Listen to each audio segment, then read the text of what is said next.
Indigenous vegetables are the mainstay in traditional diets and are consumed in a wide range of traditional meals.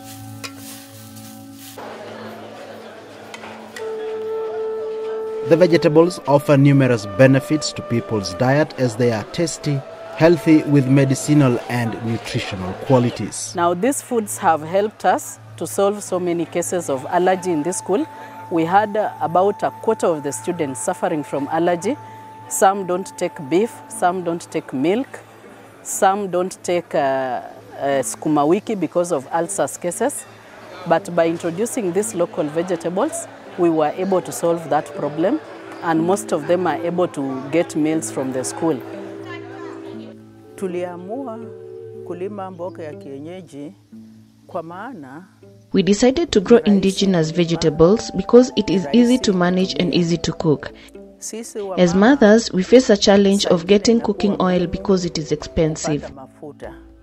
We have now decided to grow crops like amaranth, pumpkin leaves, cowpeas, pigweeds, and many others because you can cook the vegetable easily without frying with cooking fat. Bila mafuta, bila kukaranga. For rural farmers, growing indigenous vegetables need not be difficult. As a traditional crop, the seeds are easily available in community bulking centers, and certified seeds can be bought from agrovet shops.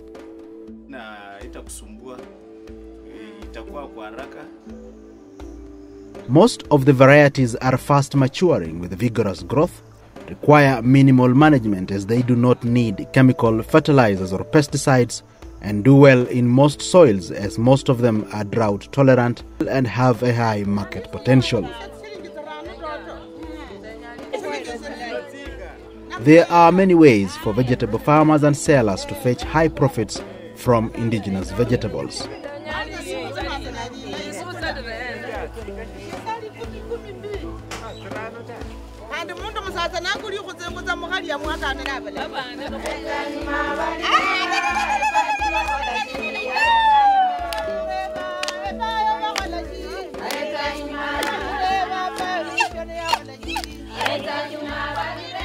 We will learn from Edama Farmers Group in Busia County, Isembe Farmers Group from Kakamega County, how they have been able to produce enough vegetables for their families to consume and sell the surplus at the local markets and beyond. But first, let us listen to Catherine Akayati, the chairperson of Kakamega Isembe Farmers Group, on how they prepare the seeds. Wakati tulianza upanzi hatukuwa na mbegu. When we decided to grow the indigenous vegetables, we faced the challenge of getting the right seeds. We started off by buying the different types of vegetable seeds, and when we harvested our crop, we saved some as seeds of which we dried and started preparing them using traditional methods. We do not use pesticides or any other chemical preservatives. We practice organic farming. The reason why we do this is because we want our vegetables to be safe for human consumption from the seeds that we use. We use traditional methods of using resources available to the farmers, like ash to protect the seeds from insects and other harmful pests. We then store the seeds ready for the next planting season.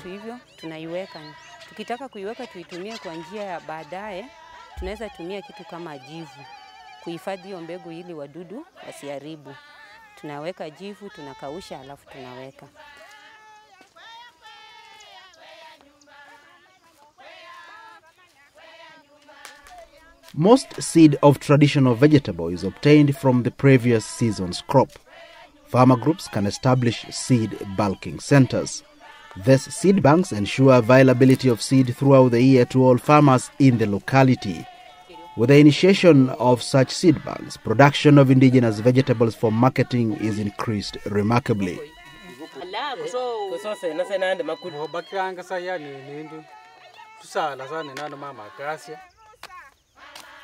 It is important to plant your leafy vegetables at the onset of rains. When propagating the seeds, first make sure your soil is loosened and enriched with decomposed manure. The initial stage is land preparation, which requires breaking up of the land and harrowing the soil. While preparing your land for sowing, make the soil fine by removing debris which can later be used as mulches in the farm and also reduces water erosion when put in between raised beds.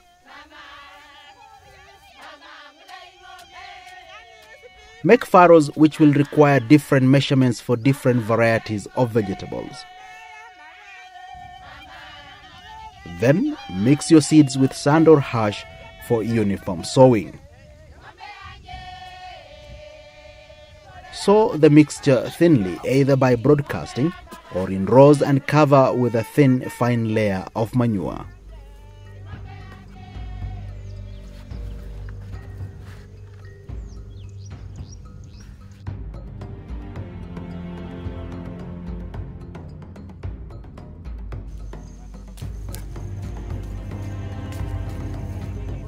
The first weeding is done after 2 weeks.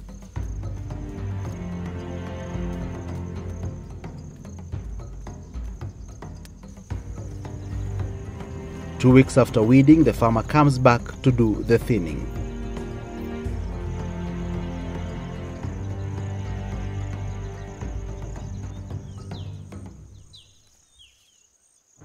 Most of the vegetables will be ready for harvest after 1 month. The stems should be cut above the ground to allow new side shoots to develop.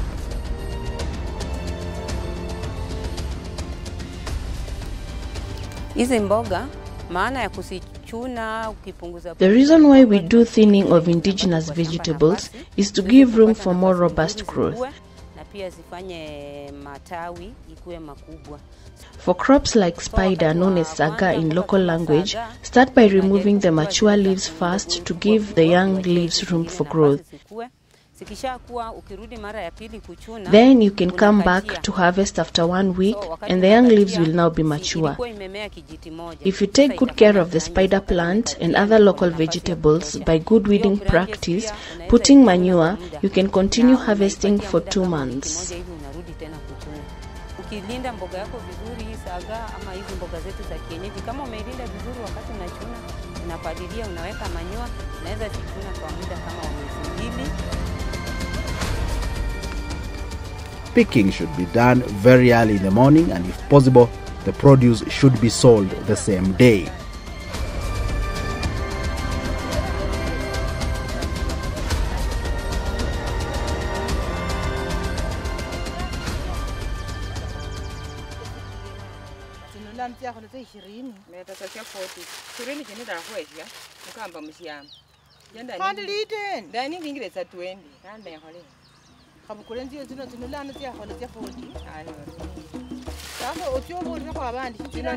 Let us now look at what we have learned.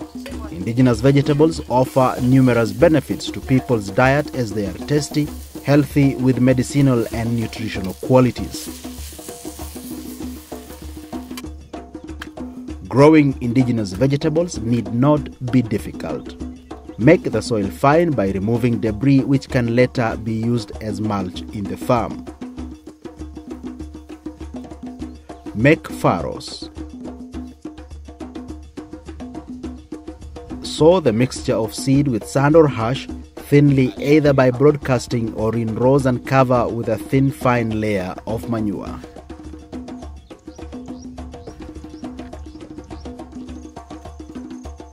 The first weeding is done after 2 weeks.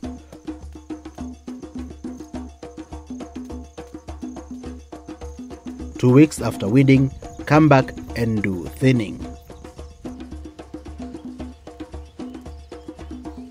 Most of the vegetables will be ready for harvest after 1 month. The stems should be cut above the ground to allow new side shoots to develop. After 1 week, we can come back and harvest again. A healthy vegetable crop can increase food for your family and additional income for you.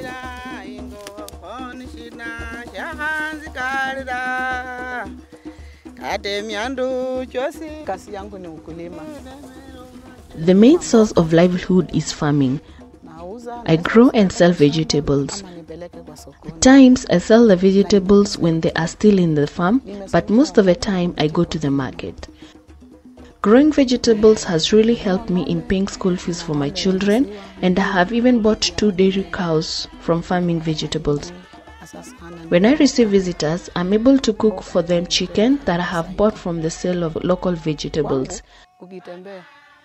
I'm also able to afford to buy meat, though I prefer the spider plant that we call here saga. My husband enjoys this saga vegetable mixed with milk, which I get from my cows. He really enjoys that.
Ngombe